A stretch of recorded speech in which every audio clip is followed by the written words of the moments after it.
Now, several studios, or studies, I should say, excuse me, over time have all been unanimous in concluding that a developed human mind and dexterity in decision-making are almost indispensable for the task of harnessing the primary factors of production, namely land, natural resources, labor, and capital. It's also been proven that the only path to acquiring this capacity to organize is through learning. We now have joining us in studio a development scientist at Obafemi Awolowo University here in Nigeria, Professor Francis Ogbimi, who has stressed the need for the Nigerian government to focus more attention on ensuring that Nigerians are constantly learning. According to him, learning is the primary source of sustainable economic growth and industrialization. Good afternoon, Professor. Many thanks for joining us here on Newsday. Welcome to Newsday. Thank you. Great. Now, from what I think I understand, you seem to make the point that that we need to prioritize the knowledge economy, but Nigeria has historically struggled to retain most of its talented graduates. Based on that, how can we create an ecosystem that not only develops knowledge workers, but convinces them to stay and contribute locally? I have written 8 books. And I'm just going to give a very short message about them. That it goes beyond Nigeria. The world is aching today. And it is aching because of our thinking. The thought about a problem, once it's wrong, it precludes finding solution. That's the African crisis. The same with Latin America and some nations. We have been operating based on just things that said, or written down by Westerners, they are not correct. When the economists, accountants, and bankers talk, and what we are going through today, there's nothing that is true about what they are doing. In terms of history, the banks in England came into being after the Industrial Revolution. There were no banks in England. By 1750, there were only 12 banks in England. By 1821, just a few years into the Industrial Revolution, the number of banks were transformed to 843, demonstrating that it was the Industrial Revolution that brought about that. And when you are investing on capital and all that, what you are investing on are what I call depreciating assets. Depreciating assets. When I work that in an equation, you are investing on a decreasing function. And when you want to really show in terms of model, you can liken the person doing that to one attempting to fill a profusely leaking water tank with water. You're just wasting your time. Yeah. The condition of our roads, you can see there, that is the same structure you have with higher energy, the light. So you can never have it through it, whether disco or others. No. You hear economists mention, what do you call it, GDP. How many GDPs will you manage? Will you grow? How many times will you grow it before it? So it's wrong. And when we do analysis that the learning man is an appreciating asset, we write an equation. By the time we take into consideration the issue of linkage and others, and number, you have 5 variables to be measured for the development of a nation. 1, the number of people working. 2, the level of education they already attain. If you are an illiterate and you are working in a complex, you get so little. So education is important in acquiring more skills. 3, M is the linkage among the various knowledge. If you have your knowledge, you are in isolation. No, they have to be related. N is the learning history of the people. And R, the rate of learning. So what we are measuring GDP can never take us anywhere if we do that indefinitely. It's what Europeans did over 2,000 years. It took them 2,000 years to acquire, to get to their present situation. We don't have to. Knowledge has advanced. I'm a professor of 70, I retired 3-4 years ago, 74 years. I spent all my life reading. Knowledge has advanced. So the West, you stop what they had in the book, we describe them, they are scientifically unacceptable what you have today that economists, accountants, and bankers are teaching.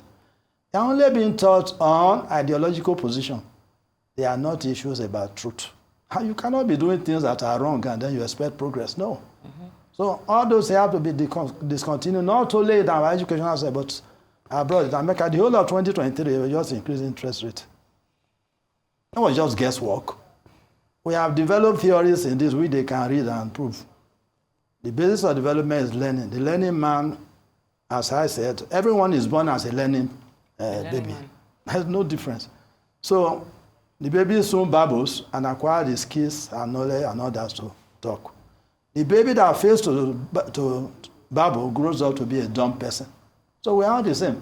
If they are making television, it's because they have acquired all the skills necessary for the making of television. If Africa want to develop, they better sit down and acquire knowledge to do the things we are importing. But I have found out that knowledge acquisition and all that is a matter of rate. So the more the people that are in the nation learning, the faster is the speed. So my really issue here is I'm advocating for mass mobilization of the entire population. It's interesting that you say that, because if we look at the current state of Nigeria's knowledge economy, yes. I'd first off want to ask how you would assess Nigerian government's current commitments to fostering, what you've referred to as this knowledge-based economy. Are there specific gaps that you believe require urgent attention? And I ask this because many argue as well, and you've touched on that as well, that Nigeria's education system is not adequately preparing its citizens for this knowledge economy. What key reforms would you propose to make learning a more integral part of our nation's growth strategy? All educational systems in the world do not prepare anybody sufficiently for the economy. The process of learning should replace education. And learning will include education, training, work, research. Yes. And they have to be done integrated in an integrated manner. Yeah. If we do that, what Europeans did for 2,000 years, we'll do for 30 years. I am telling you. And I'll throw you to the world. Mobilize everybody, there will be no more Boko Haram. If you don't have knowledge, go and do work in the farm, carry goods. But there should be no room for idleness. Or people just walking about while we are sleeping, some are killing others, and others no. 30 years, our nation will be transformed. Okay, yeah, I like your projection, your optimism as well. But to an extent, I can't help but get a sense that you might be a bit of a lone voice. No. Well, it may be, in the intellectual world, it's not a matter of majority. And indeed, the issue of truth is not a matter of how many support you. It's a matter of the strength of the truth. Your truth is definitely strong. So what the issue is that what I'm now saying that although our research is now, the experience of nation is that they have passed through this. Japan mobilized people 1888 to 1905 and got transformed. China is just coming, mobilized people 1949, 30 years. By 1983, it has become transformed. So there's evidence to show it is not just a theoretical issue. So my premise for that was, what kind of support would you like to see in order to make sure that this is projected and amplified? The entire nation is involved. You are telling me of support. That is the work of the government. If there's going to be a government will be for development. It's not coming there to make money and all that. It's a failing nation. You don't know, it's failing fast. Yeah. A time will come, there will be confusion. We see beyond what the government can see making money. And so that is the duty of government. It's not for everybody to be involved. They're talking about privatization of Jakarta. The people that learn, when you talk about money, you are not talking about learning. They are different issues. The company makes profit. The government develops a nation. If our people are coming to make government system for making money, they are making a lot of mistakes, because a time will come and the development or the problem of Britain was 1640 to 1688. 48 years. It's not a joking matter. Let's look at the experience of other nations. It will come. You are just postponing the evil day. But as intellectual, or what you might call economic prophet, is to tell you what will happen when you fail to do that. You may not be around then, but somebody should have told you that that is what will come. So it's the duty of government, not one person. Everybody will be in this learning process. We will learn about everything that exists. why there is this television, why there's anything at all. We have 200, that's why people project that we are a world power, because we have many persons to be willing in different areas. That is the reason. It's not a joking matter that government will be doing one thing a wave of. It is the duty of a nation that wants to go forward to say, this is our preoccupation now. Everyone needs to be mobilized for learning, and I've said that includes education. It's not just have education and the people are wandering in the streets. No. When you finish that, another scheme, 6 years for you to apply those ones. How is steel produced? How is aluminum? You will be involved practically. Gaps show weakness. That artisan can repair car, but professors are wearing clothes and all that. This shows gap. There will be no gap then. Artisan, engineer, everybody working together. That is the serious nation that we are talking about. It is not a matter of government doing one thing and throwing policy. No. Even politics, they will learn that it's not there to make money, to build a nation. You don't believe time is coming, all of us will be driven out where we claim we have. So it's a duty of government. It's not a partial issue. Business is business, making money. Government business to build a nation. People to be respected. Yes, I wonder if when we talk about global comparisons and lessons for Nigeria, if they are, I mean, you've referred to the whole world, being, needing this knowledge, in theory, needing this. Leading us. Yes. There's a thought that comes before anything. Yeah, but are there countries or regions that, because at the end of the day, we still have to look inward. I told you now that, that Nigeria Japan did. Yes. China did. What is it you're asking me now? Yes, but I want us to kind of focus more on the actual things that what we could learn from implementing policies that effectively integrate learning into a country. I think so. We are being influenced by their thoughts. They give us bad thoughts to be bought what we're doing. We are coming as intellectuals. I don't have to wait for American professor. I read in UI, I went to America, I returned to Nigeria. So I'm not waiting for them to tell me what development is. I'm not telling them that what they have, they are not scientific. Criminal in nature by the problem we've had in the continent for these decades. It's a criminal issue that we have those things written in the paper. Can't jumping about, cash shopping about, we go to a bank, we can't get our money out of it. What would that do? We have theory of unemployment. They are in the books. They can go. That there's a relationship between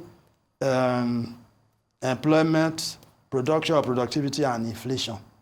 They are scientifically related, not one man jumping up and saying one thing. No, they are scientifically related. I ask a question. Which one do you live here, you go? Why is it that the interest rate in Nigeria is 30% higher and in Africa, and in the US is 0 to 5? It's because of what we call, from our theory, what we call the regimes of production and interest rates. The scientifically developed nation have a low interest rate because everything is plenty, the price of money is low. It's not a matter of what you police people in a place that don't get your money. These are things they have developed over 2,000 years. And I'm saying the way we get into that now is to mobilize everybody so that we can learn and acquire much of what they have now. It's not a matter of wishing or bringing their machines here to tell you I transfer or do this, all rubbish. It has nothing to do. There's fundamental base. Yeah. But I'm a professor. I'm not waking up tomorrow by God's grace and say I don't remember anything again. No, because I've been learning. Yeah. So you cannot come and say this and that, specifically if it's in this area. So they didn't have science when they did. We have science. We spent time. Some of us have spent our lives. Thank the Lord. Is it being a place? I don't know why I came here at the time I came. But I tell the children that I wasn't born for the United States when we went there. They were born for there. Yeah. They are now there. Yeah. They make us residents, some of us residents of the United States. So we're also concerned about America going down, because that was the nature of our children. And there are many Ogbimis in the United States, enough that people will have a platform and say, this Ogbimi, how many are there? So we're also concerned about them, but it's failing. You can see many things going on there that were not the type when we were there. So it's a call to the world. Action, yeah. Intellectually comes first before you go and address the problem. And what we need to do is to mobilize the entire population for learning, not only in Africa. Oh, but Latin Professor, America. we know that you could go passing on. us with knowledge. You took us back to school. This, Of course, this you are a afternoon. professor. No, everybody after all. should learn Yeah. all the days of our lives. Indeed. Professor Francis Ogbimi, development scientist, thank you so much for joining us here on Newsday. We appreciate your time. Thank you.